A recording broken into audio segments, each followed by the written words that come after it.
The script could not have been better written. After a month out with a hip problem suffered while playing for Australia, Greg Inglis was back in business to face his former club for the first time since being forced out of Melbourne. 6 seasons with the Storm meant his old mates would be acutely aware of the havoc he can cause, and they were sweating on his every move. Trying to stop an airborne behemoth called David Taylor is an entirely different proposition, though. Oh, David Taylor's got the ball, and David Taylor has scored. Well, we talk about the skills with the ball of this big forward. Inglis wasn't the only ex-Storm boy in red and green, although Michael Crocker was left hanging by his so-called friends. They said put him down, so they put him down all right. It was Melbourne's first appearance at Sydney's Olympic Stadium since the 2009 Grand Final, and it took them a while to get their bearings. But when they did, it was like they had the ball on a string. And he's got a ball away, it's play on. Proctor's got a chance, so has Maurice Blair. Blair's over, try Melbourne. Well, that's persistence from the winger O'Neill.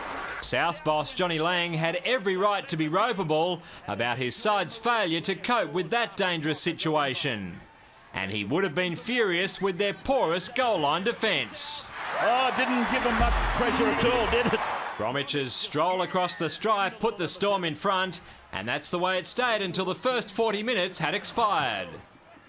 The tempo lifted after the break, and Rhys Wesser revived memories of the immortal Clive Churchill with this classic cover tackle on another champion fullback. Slater's away with the ball. Wesser's got him covered. A lovely cover tackle from Rhys Wesser. Justin O'Neill had 4 points lob into his breadbasket, only for the bottom to fall out. He had it. 20 metre. And it popped out. In an absorbing second half, Souths weren't short of chances either. David Taylor's charge brought him to within a blade of grass, with the men in the middle ruling that the ball had come free. And the referee is declaring ball lost. Yes, he lost it. He came down short and then lost the football, Dave Taylor. Then with 6 left on the clock, Chris Sando hoisted it and hoped. The leap is on, and I think it might have come forward off South. Nathan Peets claimed it. However, the video clearly showed that the ball had been propelled forward by teammate Michael Crocker. A remarkable take by Storm flyer Sisi Wanga allowed the Victorians to retain possession heading into the closing minutes.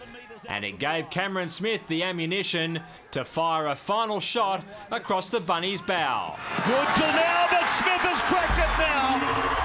Cameron has scored.